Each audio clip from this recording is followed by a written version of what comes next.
मैं ये पूछना चाहता बड़ा आपसे कि 11th में आपका प्रिपरेशन सही नहीं था, सही बात है, बराबर है? हाँ सर। नहीं था तो आपका भी नहीं था 11th में प्रिपरेशन, ठीक? आपका तो मेरे को पता है तूने क्या ही किया 11th में, तो पता है तो नहीं, तो आपने ऐसा क्या किया कि आपके सिलेक्शन हो गए?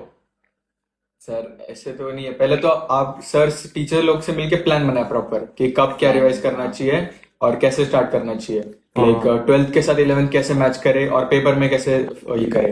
एसआरजी फुल सिलेबस आती थी और एसआरजी में 11th भी आता था, तो करंट 12th के साथ आपको 11th भी रिवाइज करना है और 12th पहले भी रिवाइज करना है। तो उसके लिए मतलब के सर ने तो बहुत हेल्प करी प्लानिंग में, और आपने भी, आपकी जो डायरी होती थी एपीडी, सॉरी एसपीडी, संघर्ष प्रोग्रेसिव डायरी। नहीं नहीं भैया कुछ मार्केटिंग वाला बंदा है तो अरे चॉइस है भैया, गलत थोड़ी है, गलत थोड़ी है। उसने बहुत हेल्प करी। वो बस रोज मेंटेन कर लो, रोज क्या क्या पहले प्लानिंग करो और उसका एग्जीक्यूशन करो, तुम्हारा सब प्रॉपर हो जाएगा। बस वो चलने दो। गुड। आपसे क्वेश्चन पूछना चाहता हूँ, आपसे पूछ लो, ठीक है बेटा? विक्रम मुझे बता कि प्लानिंग क्यों इसेंशियल है? प्लानिंग इसेंशियल है क्योंकि सिलेबस बहुत ज्यादा है, दिन बहुत ज्यादा है, किस दिन में क्या करना है कुछ पता नहीं, और हम खुद प्लानिंग करेंगे तो होगा नहीं क्योंकि हमें कुछ आइडिया है नहीं, हम फर्स्ट टाइम अटेम्प्ट कर रहे हैं। तो इस वक्त पे अगर टीचर जो बोलता है उनकी प्लानिंग सुने तो पूरा मतलब एक इजी फ्लो में निकल जाता है and everything go on the right track. तो प्लानिंग में गलती क्या हो सकती है बच्चों से, या तुझसे 11th में, या कभी भी गलती क्या होती है, मेन गलती क्या होती है 11th में भी बोलो या कभी भी, तो वन ऑफ द मिस्टेक क्या कहेंगे आप? वो ट्रांजिशन टाइम जो आपने बताया था, मतलब? कि एक टास्क से दूसरे टास्क के बीच में जो ब्रेक लेता था मैं, तो ब्रेक बहुत बड़ा होता था। शायद हमारा डिस्कशन हुआ था इसके ऊपर। बहुत याद है मुझे, थोड़ा थोड़ा याद आ रहा है। और हम मतलब सर एक शेड्यूल देते हैं, एक जनरलाइज शेड्यूल, एंड अपना शेड्यूल थोड़ा सा अलग होता है, तो उसको मतलब बनाओ, क्रिएट करो अपना शेड्यूल तो को। तूने फिर वो ठीक कैसे किया? तूने एग्जैक्टली किया क्या कि वो जो तू ये बोल रहा है कि ट्रांजिशन टाइम में ये था, right? Transition time in the sense कि तू एक टास्क कर रहा है फिर दूसरे टास्क पे जा रहा है, उसके बीच में टाइम वेस्ट हो रहा है, तो उसको कम करने का तरीका क्या ढूंढा तूने? कि मैं टाइमर लगाता था, अगर ब्रेक 5 मिनट का लेना, अगर 1 घंटे पड़ता तो मैक्सिमम 5 मिनट का ब्रेक लेता था, तो उसका टाइमर लगाता था, 5 मिनट बाद बंद। TWHC याद है? TWHC याद है किसी टाइट को? Bubble of highest tight bubble of highest. पढ़ाई करनी है 5 मिनट का ब्रेक लेना है, 1 घंटा पढ़ाई करनी है 5 मिनट का ब्रेक लेना है। टाइमर लगाओ, सब करो, सब सही हो जाता है। कंसंट्रेशन नहीं हिलेगा, फोकस नहीं हिलेगा, पढ़ाई हाईएस्ट एफिशिएंसी से होगी। तुझे लगता है कि वो TBSC का जो कंसेप्ट हमने इंट्रोड्यूस किया था, tight bubble of highest concentration, उसका फायदा हुआ और क्या हुआ?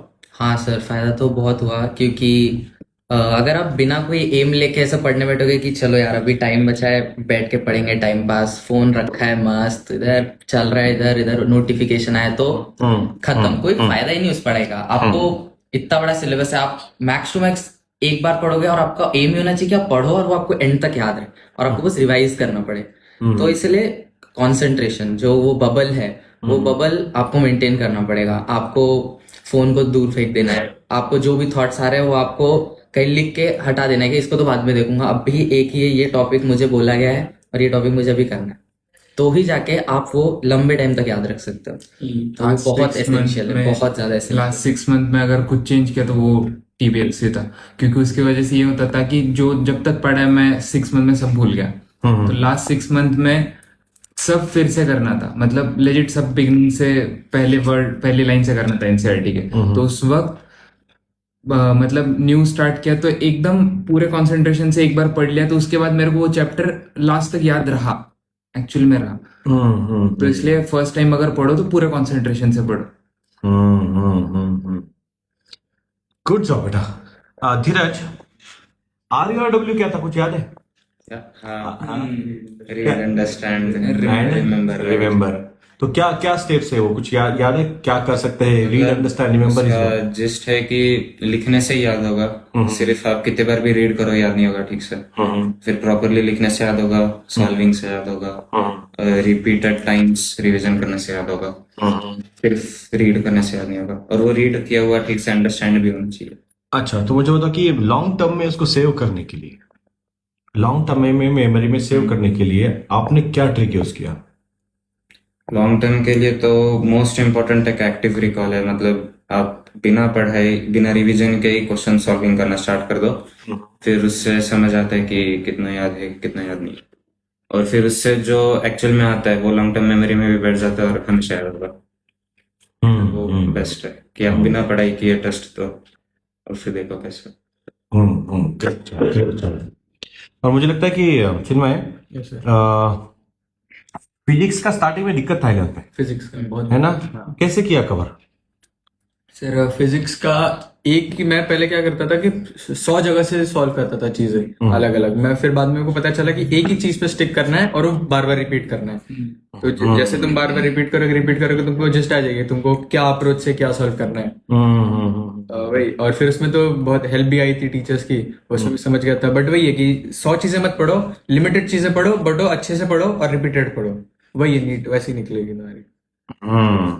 एक चीज सर आपने मुझे बताई थी जो मैंने काफी यूज किया था। आपने बोला था कि कोई भी चीज पढ़ो तो उसको याद करने के लिए किसी को पढ़ाओ, किसी को समझाओ। हाँ, ये- पढ़ाना ये- मतलब 10 बार याद करना है लिटरली। वो तूने किसको पढ़ाया? मैंने मेरे पापा को पढ़ाया। अरे भैया, मेरे बदला छोटे भाई- बदला। मैंने मेरे छोटे भाई को पढ़ाया, बाकी लोगों को भी पढ़ाया। अगर किसी को भी कुछ ऐसा रहता था कि मेरा ये टॉपिक स्ट्रॉन्ग है मैं बता देता हूँ, हम लोग में ये बहुत चलता था। हम लोग एक दूसरे को एक टॉपिक समझा देते थे सीधा सीधा, तो वो तो लिटरली फॉर एवर मेमोरी में बैठ जाता था। वो भूलना ही मुश्किल है ऐसा। और कुछ भी नहीं है तो खुद को पढ़ाओ, मिरर के सामने खड़े मिरर होकर। के सामने क्या इमेजिनरी फ्रेंड को पढ़ाने को बोला था मैंने, हाँ, IAS है ना, आप- दादी को पढ़ाने को बोला था। Great job, great job. Chemistry के जो पेपर्स आते थे सर के, और केमिस्ट्री के जो नोट्स आते थे सर के, उसका कितने नोट्स आते थे भाई? क्या हुआ क्या हुआ? कितने नोट्स आते थे सर वो ऐसे थे कि वैसे मतलब क्या बोले उसको, वो ऐसे गोल्डन बुक थी। बस वो कर लो हो गया तुम्हारा केमिस्ट्री। कुछ डाउट नहीं, डाउट्स भी तुमको वही पेपर में मिल जाएंगे, तुमको डाउट्स खुद से आएंगे और वो डाउट के आंसर्स भी उधर ही मिलेंगे तुमको। पेज पलटा, उसी पेज पे डाउट भी रखा है और आंसर और भी लिखा सारे एक्सेप्शन सब तुमको जो भी नीट में पूछेगा सब उसमें दिया हुआ है, बस तुमको सर ने दिया हुआ है। सर के नोट्स एक बार पढ़ लिया, ऑर्गेनिक के एक बार पढ़ लिए, कभी ऑर्गेनिक में परेशानी नहीं हुई, कभी नहीं। बस एक बार पढ़े थे सर के नोट्स पूरे नीट में। 180 किससे कम आए नहीं कभी ऑर्गेनिक में। ऑर्गेनिक कभी नहीं। हमेशा अच्छा था सर का। जे एडवांस लेवल के क्वेश्चन हो गए थे उस बुक से। तो हमारी ये जो है ना, ये हमारी क्वेश्चन बैंक है। पूरी दुनिया के सबके सब क्वेश्चन, सबके सब इनके जो ये है। अगर कुछ रिसोर्सेज चाहिए तो कृष्णा सर से पूछो, कभी कमतर नहीं होगी। कभी कमतर नहीं होगी। जितने रिसर्च चाहिए उतने रिसोर्स भेज देंगे। सर से आप एक PDF मांगोगे सर आपको 8 PDF लेंगे और अगले दिन पूछेंगे कि कितने की है।